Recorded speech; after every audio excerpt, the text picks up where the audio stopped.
And here's Omer. May I begin? Yes. Okay. It's saying I can't share my screen until you stop sharing. Okay, that's weird. Try now. All right.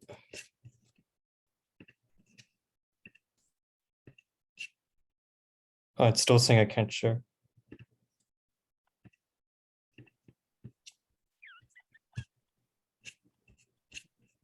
Hi, Omer. Give me just a minute here.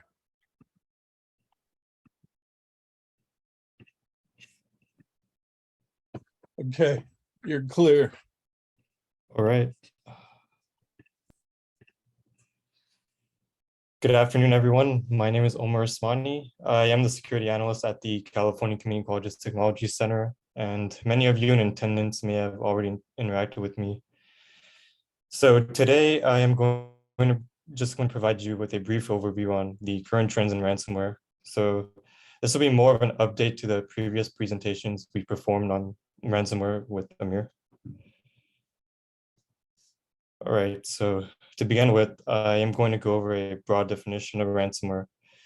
So ransomware is essentially a category of malware that encrypts data on a computer system until a ransom is paid to an attacker. Usually a specific amount of payment will be requested by the attacker or threat actor to decrypt the victim organization's files. So this generally is paid out in Bitcoin, and after payment has been made, decryption keys are provided to the victim organization to decrypt their files. But in many cases, the victim does not receive the decryption keys after having paid the ransom to threat actors. So an example of this occurred in 2016 at a Kansas hospital, where the threat actor refused to provide the decryption keys despite the payment being made. They were asking for an additional payment. So usually it's recommended to work with law enforcement first instead of paying the ransom. So we actually have a separate guide on our website, which goes over, what steps you can take if you have been hit by ransomware. So now we will get into how it works and how it's propagated. So ransomware is often spread through phishing emails that contain malicious attachments or through drive-by downloading. Usually a threat actor will either target a mass scale of users in a phishing campaign, or they'll perform a spear phishing campaign where they target a higher position employee who has administrative credentials across the organization's systems. So drive-by downloading occurs when a user unknowingly visits an infected website and then malware is downloaded and installed without the user's knowledge on their infected device. So once malware is on the target machine, background processes and Windows registry are edited. The threat actor continues to gain a foothold in the organization's network until they steal enough data and decide to encrypt various workstations, databases, or any other systems with confidential information that could be worth a lot. So the compromised systems are basically held hostage until the ransom is paid. So crypto ransomware, a malware variant that encrypts files, which we will mostly talk about and cover today, is spread through similar methods, and it also has been spread through social media, such as web-based instant messaging applications. Additionally, newer methods of ransomware infection have been observed. So, for example, vulnerable web servers have been exploited as an entry point to gain access to an organization's network. One of the older ways of propagating malware is through USB drives, but obviously this is not as common anymore. All right, so the implications for an organization hit by ransomware are generally financial in nature. Consequences include, but are not limited to, temporary or permanent loss of personally identifiable or proprietary company information. This also includes disruption to information technology operations, financial losses such as that stem from having to restore systems that were encrypted and repairing systems that may have been damaged during the ransomware propagation process. And finally, an organization's reputation is harmed in the eyes of customers and stakeholders.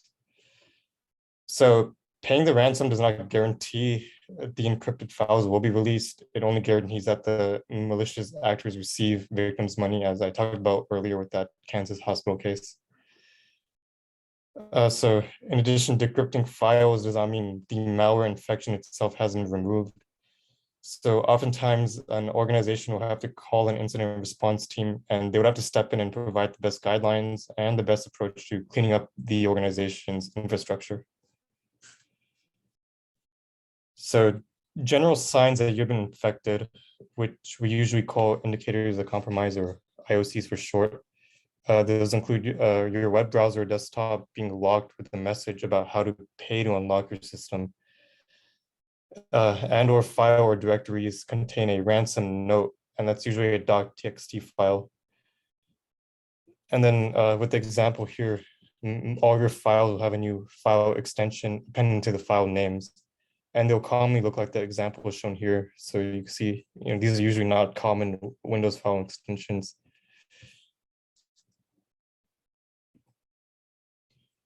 All right, so next, let's talk about statistics. So according to the ransomware prevention company, Black Fog, government and educational institutions consist of about 34% of ransomware attacks in 2021, if we add these up. So obviously, community colleges are included in this, and therefore a large target for threat actors. So the total publicized ransomware attacks were also up 25% last year. So unfortunately, I couldn't find updated information for 2022 so far. So I'm relying on last year's numbers here. So different virus types that ransomware can propagate in your network include macro, boot sector, multi-profile, polymorphic, metamorphic, and stealth. So the three common ransomware strains we're going to talk about here include LockBit, Conti, and AlphaV, which is also known as Black Cat. So first we will start with LockBit. So LockBit was first discovered in 2019, and so it's still relatively a new family of ransomware. And what it does, it quickly exploits commonly available protocols and tools such as server message block and PowerShell. So it was originally known as ABCD due to the file name extension of the encrypted files. So it will be .abcd, but it has taken up the file name extension .lockbit, sorry. That's why we call it LockBit. So since those early beginnings, it's evolved into one of the most nefarious strains of the malware to date. And they usually ask for an average ransom about $40,000 per organization. So how LockBit works is that in a typical attack, the threat actor will spend days or weeks inside of a system, and they will manually screen the organization's environment for the best way to bring the victim's business to a standstill. So this phase exposes multiple indicators of compromise, such as command control beaconing. LockBit only requires the presence of a human user on a compromised system for only a few number of hours, after which it propagates through the environment and infects other hosts on its own without the need for any human oversight. So it is persistent. So the malware performs reconnaissance and continues to spread during the encryption phase, and this allows maximum damage faster other than manual propagation approaches.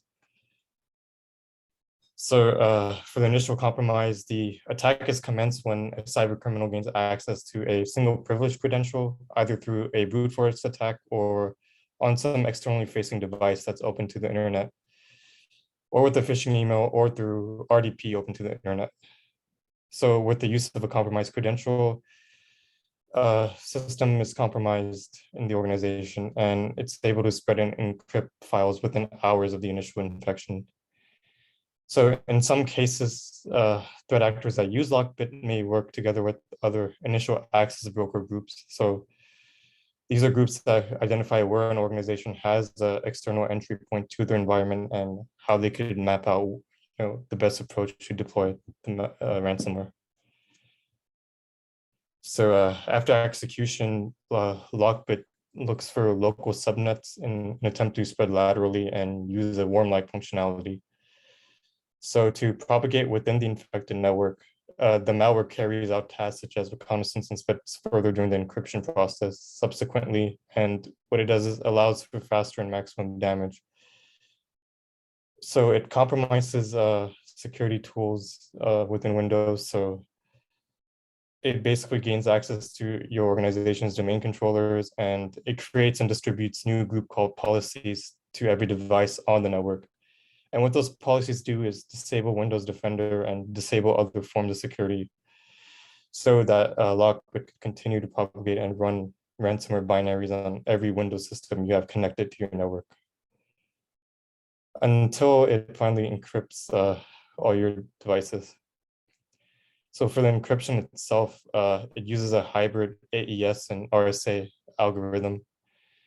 It adds a .lockbit extension to every encrypted file on your network and then drops a ransom note into the encrypted directory for double extortion. So for all compromised systems, the desktop wallpapers of devices are changed to a recruitment ad, and these also contain information regarding how victims can pay the ransom. So after that, LockBit deletes itself from the disk, and persistence is created when you attempt to restart. So here we have a screenshot of what it's doing when on a compromised system. So here we have some of the IOCs for LockBit. So these are a lot to go through. I pulled these from the official FBI report on LockBit, so I will share these after I'm done. Basically, it goes over what files it created, include policy edits, PowerShell commands that are running in the background, .lockbit file extension, edited registry keys, and then recorded commands that it's running on CMD. Oh, so here we have more commands that it'll be running using CMD.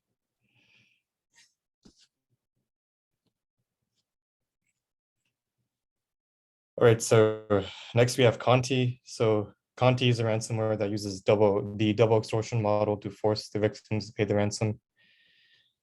So in essence, the attackers not only lock up the victim files by encrypting them, but they also demand ransom for their decryption.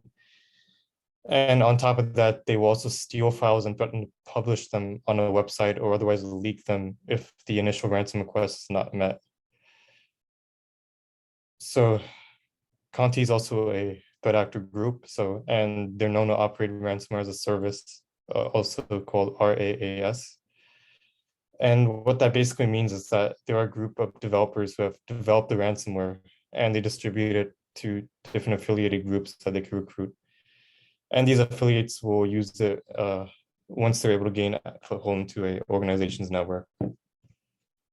So in this model, each party keeps a share of the paid ransom, and it's pretty much all paid in cryptocurrency as usual. So according to open source intelligence groups that track ransomware, Conti's earnings are currently around $14 million. So these earnings basically position the group amongst some of the higher paid ransomware operations. And due to the government organizations they've targeted and successfully breached, the FBI also issued a flash vote on them, along with CISA.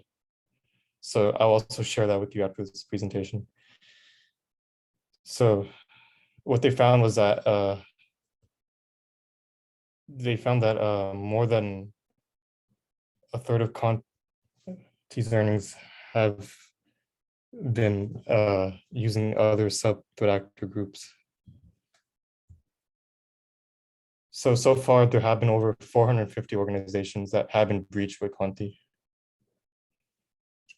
So how Conti is propagated is it first scans network for vulnerable targets, encrypts every file it finds, and infects all Windows-based operating systems. So it acts similar to most ransomware, with the first phase being reconnaissance, but it's been engineered to be more efficient and more evasive towards ransomware detection tools. So once it's executed on a target endpoint, Conti basically encrypts files and changes the file extension of the encrypted files. Each sample has a unique extension that the malware adds to the encrypted files. Next, what it does is it attempts to connect to other computers on the same network using an open SMB port, so that'll be port 445. And finally, it leaves a ransomware note in every folder that has the file name readme text conti readme text.txt. So this is one of the examples here.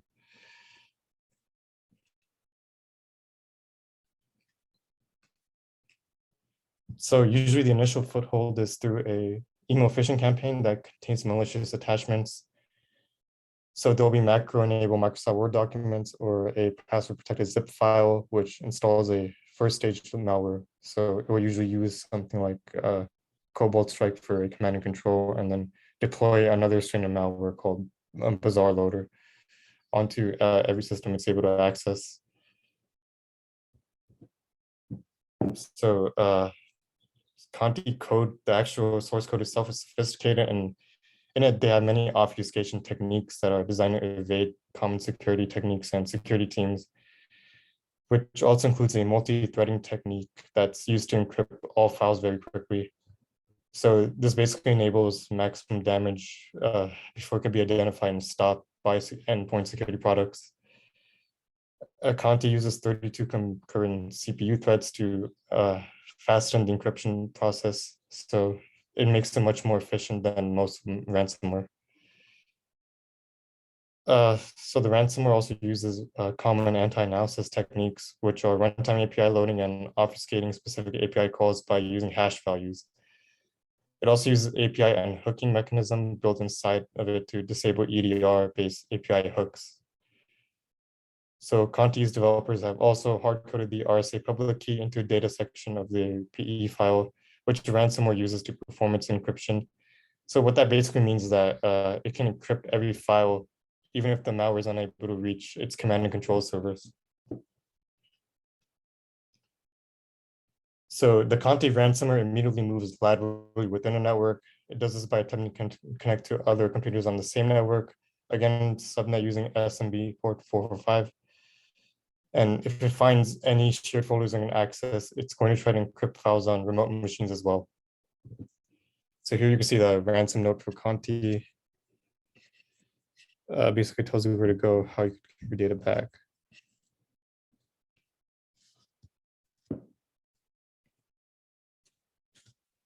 Right, so one of the indicators of compromise for Conti are these domains that are talking back to the command and control server.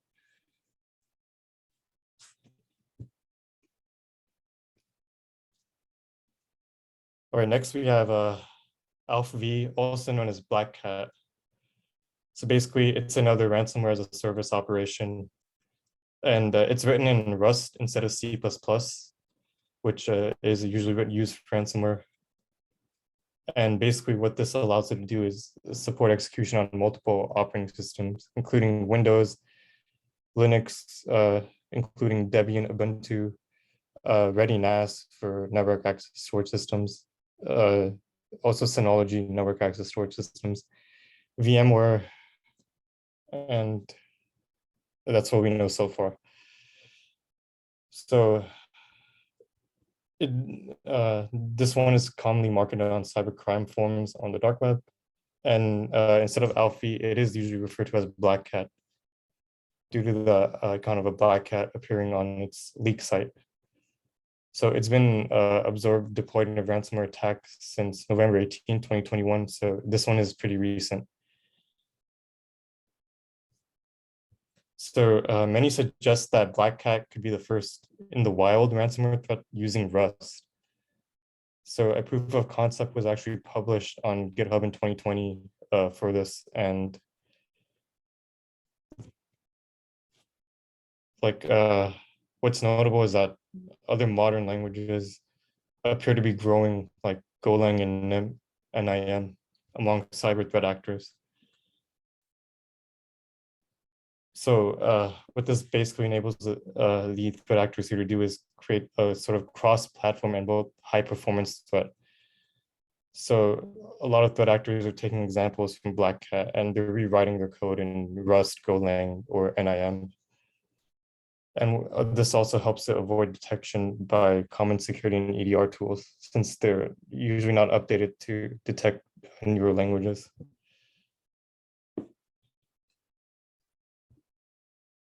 So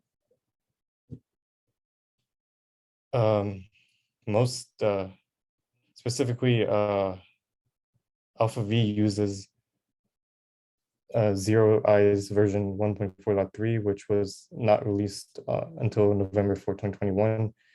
And also uses public key cryptography versions that were suspended by versions released on November of last year as well. So many of the Rust code used here creates use of what it does is they create a use of command line interface for the threat actor. And using that command line interface, they are able to propagate the ransomware and deploy it across the network. So these are some of the indicators of compromise. So we have file names, .ps1 extension. We have the MD5 hash values. And we have more PowerShell. These are basically PowerShell scripts that Black Hat will use to compromise the network.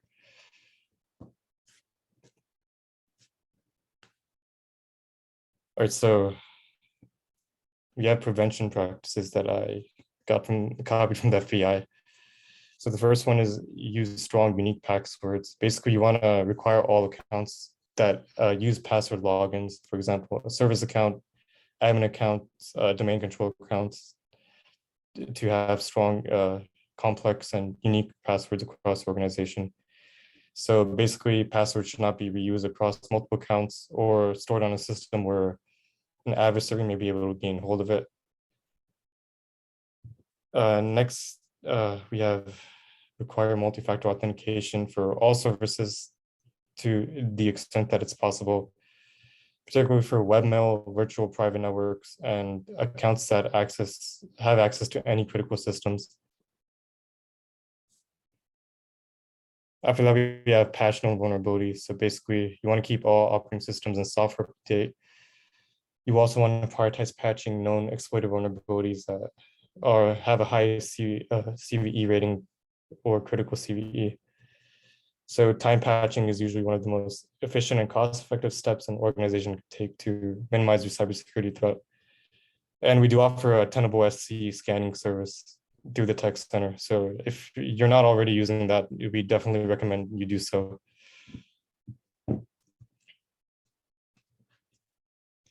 All right, next is to remove unnecessary access to administrator shares. So that includes the admin share and the C share.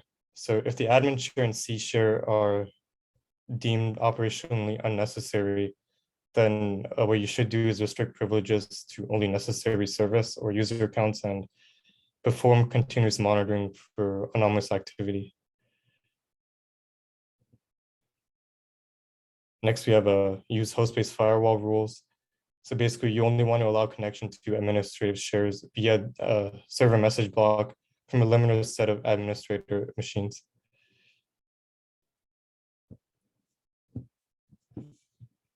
So next, we have enable protected files in the Windows operating system. And you basically want to do this to prevent unauthorized changes to critical file segment networks and prevent the spread of ransomware. Next is network segmentation, and this could obviously help prevent spread of ransomware by controlling how network traffic flows between and access to various subnets and restricting adversary lateral movement this way. Finally, you want to identify, detect, and investigate abnormal activity and potential traversal of any type of ransomware with network monitoring tool. So to aid in detecting ransomware, you can implement a tool that logs and reports all network traffic, including lateral movement activity on a network. So EDR tool is useful for this. Also, we offer Splunk from the tech center for free. So you can monitor Windows events and see if anything fishy is occurring. All right, so that's all I have.